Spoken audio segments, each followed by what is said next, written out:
Guys, welcome back to the channel. मैं हूं आपकी दोस्त अशिता और हम कर रहे हैं अपनी series previous year question paper की और हम कर रहे हैं 2023 का क्वेश्चन पेपर जिसमें हम बायो और केमिस्ट्री अपनी कंप्लीट कर चुके हैं।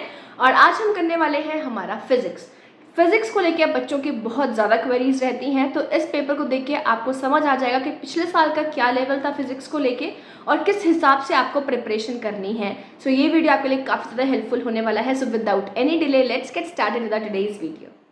आज हम अपनी फिजिक्स शुरू करेंगे और पहला क्वेश्चन है SI unit of velocity is obviously metre per second. Next is light year is the unit of obviously it's a unit of distance. Next है dimensional formula of torque. Dimensional formula बहुत important है। Dimensional formula किसी भी चीज़ का आपसे पूछा जा सकता है और जिन बच्चों को मेरे नोट्स मिलेंगे उनको तो मैंने डायमेंशनल फार्मूला की जहाँ तक मुझे लगता है मैंने लिस्ट बनाई है, तो आपको उससे काफ़ी ज़्यादा हेल्प हो जाएगी।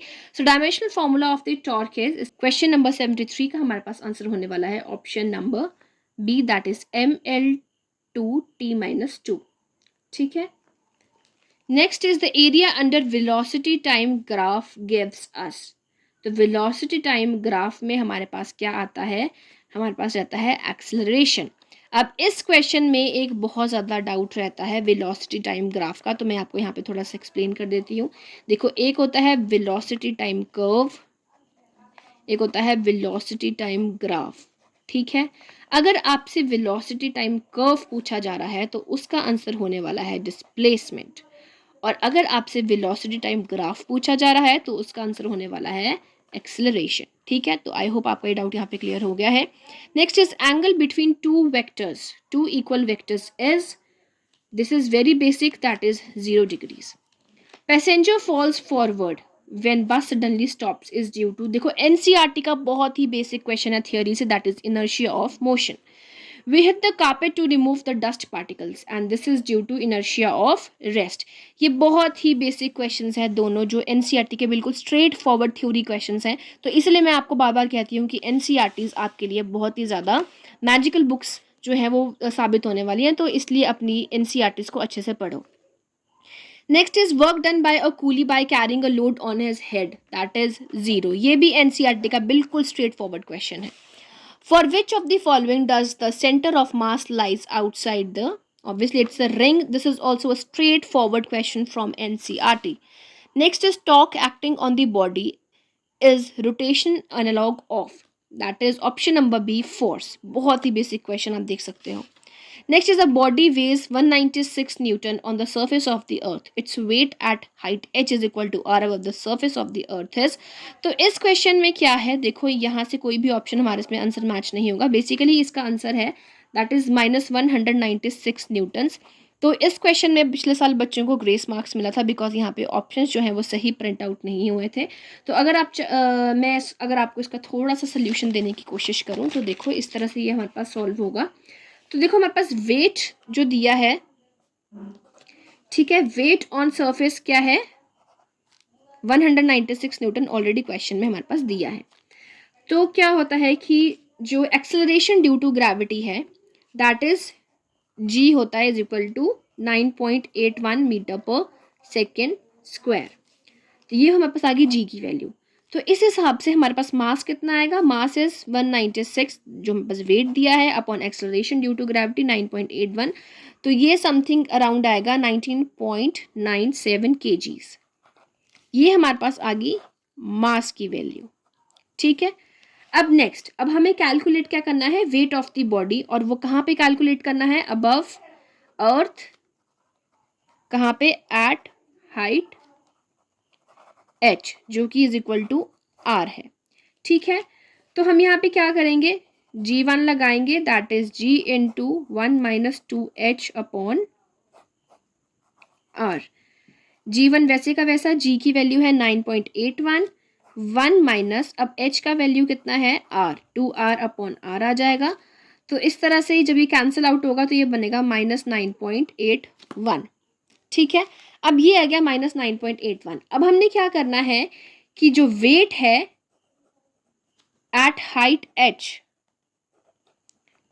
इज इक्वल टू कितना है, r है, तो w कितना हो जाएगा, w is equal to m into g. हमने वेट फाइंड आउट करना है इसमें, दैट इज 19.97 इंटू -9.81, और जब आप इसको मल्टीप्लाई करोगे तो इसका आंसर आएगा -196 न्यूटन्स। तो इसलिए इस क्वेश्चन का आंसर है -196, जो कि हमारे पास इस क्वेश्चन में ऑप्शन नहीं दिया है। दैट्स वाई इसका हमें ग्रेस मार्क्स पिछले साल स्टूडेंट्स को मिला था। Next is the speed of the sound in the air is, तो क्वेश्चन नंबर 82 का हमारे पास आंसर होने वाला है 331 मीटर पर सेकेंड। ये इसका अप्रॉक्स आंसर है, लेकिन जो इसका रियल आंसर है that is 343 metre per second. अगर आपके पास ये ऑप्शन होगा तो आपने ये टिक करना है, लेकिन इसके नियर अबाउट में ये था तो इसलिए ये इसका आंसर होने वाला है, लेकिन जो एग्जैक्ट जो वैल्यू है वो यही है। Number of electrons forming 1 coulomb charge is equal to, obviously question number 83 का होने वाला है 6.25 इंटू 10 प्लस 18, हमारे पास इसका ये आंसर रहने वाला है। Next is question number 84, coulomb force between 2 point charges varies with distance between them, तो इसका है 1/r²। SI unit of electric potential, बहुत ही बेसिक क्वेश्चन है, SI यूनिट्स आपको सबके आने चाहिए। तो 85 का ये है जूल पर coulomb. Energy stored in a capacitor is in the form of, that is electric field. बहुत ही स्ट्रेट फॉरवर्ड क्वेश्चन है एनसीईआरटी का। Capacitance of the earth is, तो ये भी हमारे पास स्ट्रेट फॉरवर्ड क्वेश्चन रहता है, दैट इज 711 माइक्रोफेराड। वैसे 710 जो है वो भी इसका आंसर रहता है। 710 हमारे पास दिया गया है, लेकिन 710 के पास 711 है, तो दैट्स वाई इट्स। तो आपको ये चीज़ देखनी पड़ेगी कि एग्जैक्ट जो वैल्यूज़ है वो क्या है और उनके ऑप्शंस में क्या नियर अबाउट आया, वो चीज़ आपने टिक करनी है। पोल एंगल ऑफ डिप इज, तो एट पोल हमारे पास जो एंगल ऑफ डिप रहता है दैट, ये भी बिल्कुल स्ट्रेट फॉरवर्ड क्वेश्चन है, दैट इज 90 डिग्रीज। निकल is obviously it's a ferromagnetic. Diamagnetic, paramagnetic क्या चीज़ें हैं, क्या उनके एग्जाम्पल्स है, देखना बिल्कुल भी मत भूलना। Next is the sky appears blue because blue light is scattered the most. ठीक है, ये हो गया क्वेश्चन नंबर 90। अब आएगा 91, brilliance of diamond is due to, बहुत ही बेसिक क्वेश्चन है, फिर से एनसीईआरटी का थ्योरी पोर्शन है, that is due to total internal reflection. अगला है focal length of plane mirror is, that is infinite focal length रहती है, और फोकल लेंथ आपको प्लेन मिरर और कन्वेक्स कनकेव सबकी पता होनी चाहिए। अगला है number of images of an object formed by 2 plane mirrors placed at angle of 60 degree with each other, तो ये आएगा हमारे पास option number A, that is 5। The formation of rainbow is due to the phenomenon of, question number 94 का देखो, इसमें हमारे पास dispersion main रहेगा, लेकिन इसमें और जो हमारे पास फिनोमिना दैट इज रिफ्रैक्शन भी रहता है, डिस्पर्शन भी रहता है और टोटल इंटरनल रिफ्लेक्शन भी रहता है। ये तीनों फिनोमिना हमारे पास चलते हैं तब जाके रेनबो की फॉर्मेशन होती है, लेकिन जब ऐसे क्वेश्चन आएगा तो हमने डिस्पर्शन टेक करना है, क्योंकि आंसर की में पिछले साल डिस्पर्शन ही था। That is myopia is due to, इसमें क्या होता है, elongation of the eye ball.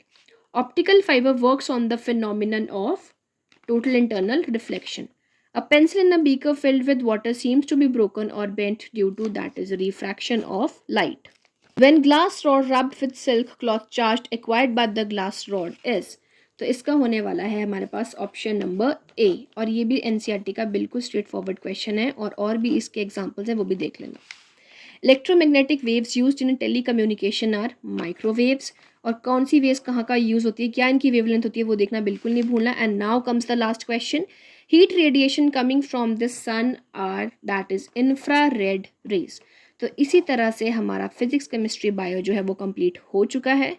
So guys finally we are done with the previous year question paper of 2023। हमने फिजिक्स कर लिया है, बायो कर लिया है, केमिस्ट्री कर लिया है, पूरी तरह से क्वेश्चन पेपर कंप्लीट हो चुका है। सो आई होप आपको आइडिया लग गया होगा कि किस तरह का क्वेश्चन पेपर रहता है। एंड मोर ओवर आपने एक चीज़ बहुत ज़्यादा नोट करी होगी कि स्ट्रेट फॉरवर्ड क्वेश्चंस हैं एनसीईआरटी से, आपको कुछ भी बहुत ज़्यादा डीप स्टडी करने की ज़रूरत नहीं है। अगर आप अपनी एनसीईआरटीज बहुत अच्छे से कर लोगे तो दे आर सफिशिएंट, ठीक है, वो आपके लिए बिल्कुल ऐसे मैजिकल बुक्स जो है वो साबित होने वाली है। तो अपनी एनसीईआरटी अगर आप अच्छे से कर लोगे बहुत ज़्यादा हेल्पफुल रहेगी। एंड काफ़ी बच्चों ने मुझसे नोट्स परचेज किए हैं, तो मुझे उम्मीद है कि डेफिनेटली आपको वो नोट्स हेल्प आउट कर रहे होंगे, एंड काफ़ी चीज़ें उन नोट्स से आपको इन क्वेश्चन पेपर में भी देखने को मिलेगी। सो yeah this was it. And कोई भी क्वेरी होगी, कुछ भी होगा, कमेंट सेक्शन में पूछ लेना या फिर इंस्टाग्राम पर डीएम कर लेना, मुझे जैसे ही टाइम लगा मैं आपको रिप्लाई कर दूंगी। So yeah this was it for today's video. फिर मिलते हैं आपसे अगली वीडियो में, till then take care, good bye.